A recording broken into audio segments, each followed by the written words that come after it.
Hi there, Facebook land. This is Theresa Vigarino, your transformational life coach and author. And I want to talk to you today. I want to keep piggybacking from one class to the next.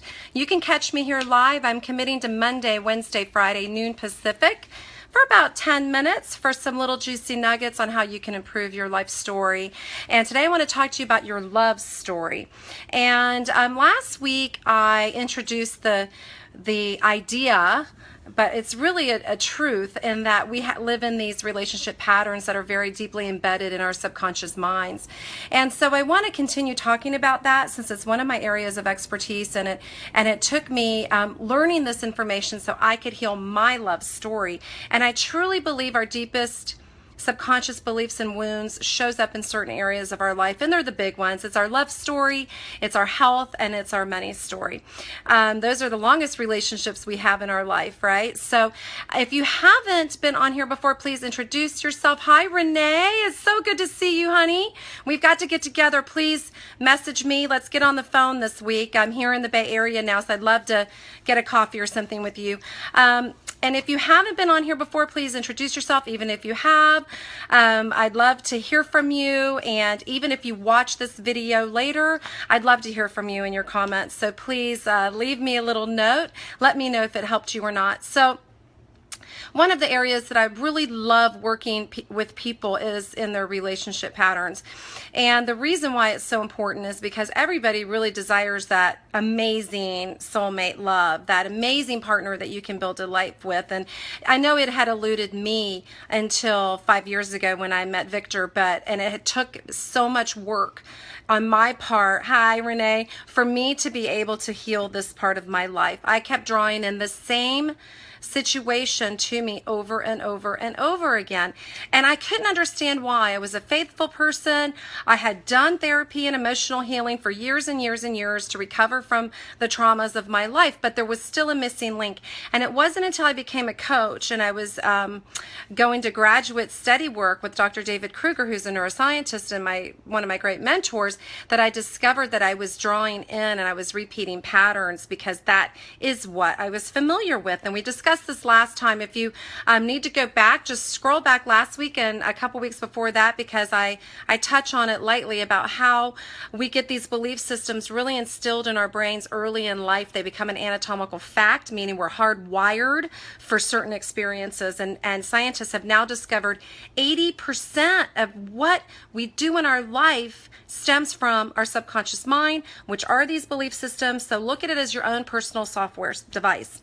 And as it works overtime to see those things come to fruition. And how many of you out there have been in a situation where you get out of a negative relationship and you're so excited about another one that's coming along? Maybe there's another new one that happens in your life, and only to find out it's more of the same. That you have to get out of that relationship, and you're thinking, what in the world is wrong with me? How come I didn't see this coming? When in fact, your brain, we have a sixth sense in our subconscious mind that really can feel and notice when something, sorry about that, a phone call was coming in. Notice when something is going to be similar to what you've experienced, because remember, our brain, our subconscious mind wants us to do what we know. Even if that's you're repeating patterns with alcoholism or drug addiction or any kind of addiction, but you're used to it. So you keep drawing that into your life experience. So the important work here is about understanding, bringing awareness to the fact that we tend to do this. So start connecting the dots between your past relationships, if you will, and what the similarities are or were. What was your part in this? Because it always takes two to have a relationship. So, I use myself as an example because, again, it's the story I know the best. It's the one that I've lived. And mine is that I was considered myself a victim, way deeply embedded in my psyche. I had no idea that I was drawing in more situations, people, places, things that would leave me feeling victimized again. So I was playing the victim role. I was drawing in victimizers to me unknowingly, and until I realized that, it just kept reiterating this belief system over and over and over again. So weird stuff happened to me. I mean, too many things to even go into detail here with, but just for the sake of this little lesson, and hi Susie, welcome, and to give you some more information so you can heal your love story. Being aware of what your part in it is crucial. And we have to take stock of our life. We have to take ownership and responsibility.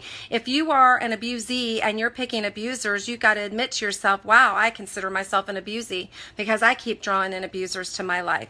Or it doesn't have to be that severe. It could be someone, you're drawing in people that are emotionally unaware and unavailable to you.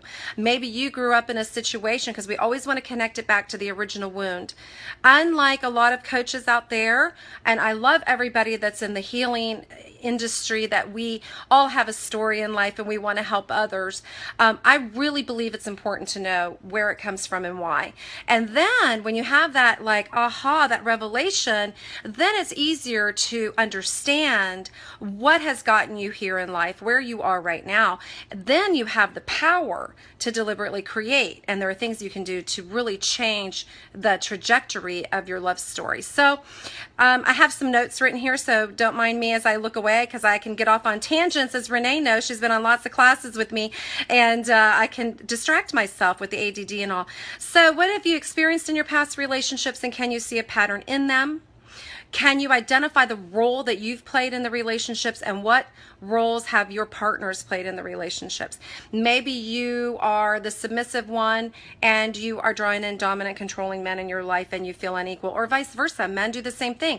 So really be honest, kind of take a step away from yourself and look at it like an outsider, an observer. All your relationships, the big ones, we have lots of patterns that run in our life, but I'm talking about the big ones that have maybe caused you the most pain in the past. And then I want you, after that, to then go and connect the dots between what you're experiencing in these relationships and what was modeled to you early in life. Because 9 times out of 10, I would say 10 times out of 10, but most of the time, that's where it starts. That's where the root is. Not to, kick mud on our family of origin or to be mad at anyone. It's not about that. It's about awareness. It's about honesty. And it's about taking your power back from your own life story. So then you can deliberately create what you want to experience. So after you identify all of this, and you're going to be working at discovering what your beliefs are about relationships. Like I said last week, if you are now saying to yourself, oh my gosh, I just don't want to even go down that road again. It doesn't work out for me. The good ones are taken. There's nobody left. If you have that mindset, that belief system, and that's most likely very centered around self-preservation because you've experienced negativity before, so now you have the thought that there aren't any left. I challenge you to open your mind up to possibility rather than problem, and to believe that all things are possible, and with God all things are definitely possible, and that there's 7 billion people on the planet. I love to tell the story of when my daughter was going through a breakup. Sorry for throwing you under the bus, Jessica. And my girlfriends and I were sitting on the beach, and we did a bunch of math and came to this calculation that there would be about 650 million possibilities for her on this earth, that she could find someone that was just right for her, or ideally draw that person into her life experience. And so when you look at it, intellectually even, you can say, look, if it hasn't worked out, it doesn't mean it's not going to. You just have to do the work to heal yourself so you can be drawn to and draw to you the partner that is going to be healthy, emotionally stable, and all of the things that you desire. So last week I say, get a notebook, start writing out what you really want. Start making a list like it's an order. Like you can put in whatever you want, and you just know that you can have that back. And your brain may start to, as you're hearing this, say, you don't want to get your hopes up too high. Remember, that's a self-preservation.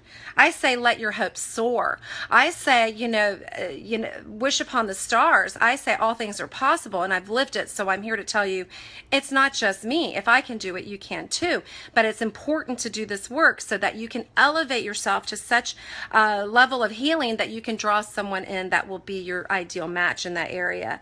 So after you discover what your beliefs are that you have about relationships, I want you to commit.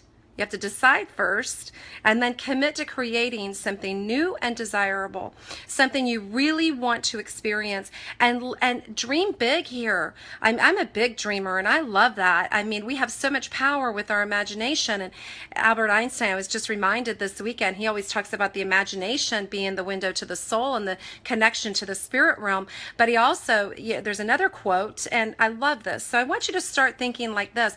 We have an option. to believe that there are no miracles in life, that nothing is miraculous, or we have the choice and the option to believe that everything is miraculous. And I, for one, choose to believe that miracles are my birthright, and I know that they're yours too, and that you can have this miracle love story like I have, and I can help you with this healing and show you the way. So what does your relationship dream look like? And then in the future days, I'm going to teach you some little tips about deliberate creation. Please, if you see this in the future, write your questions down. I will go back and answer your questions. You can always PM me. You can email me at Theresa@theresavigarino.com. And you can stay informed with all kinds of things by joining my list. So email me and say you want to be a subscriber to my list, and I will subscribe you to all of the future what's going on. I have lots of classes and working on retreats. I have this 3-day event. I mentioned it last week. I want to mention it again. That's coming mid-November. It will be in Southern California, location still to be determined. And this is going to be a phenomenal event. We are working, my co-host, we're co-producing this. It's going to be equal amount of men to equal amount of women. I'm not going to give away too much right now, but you will soon learn the details. But it is to help you shift your belief systems, some emotional healing, some tools and tangible things that you can do out in the dating world, so that you can draw in your ideal mate. So I enjoy these little classes. Join me Wednesday at noon Pacific. I'll be back with you with some more information. Again, reach out to me. I'd love to hear from you. Thanks again.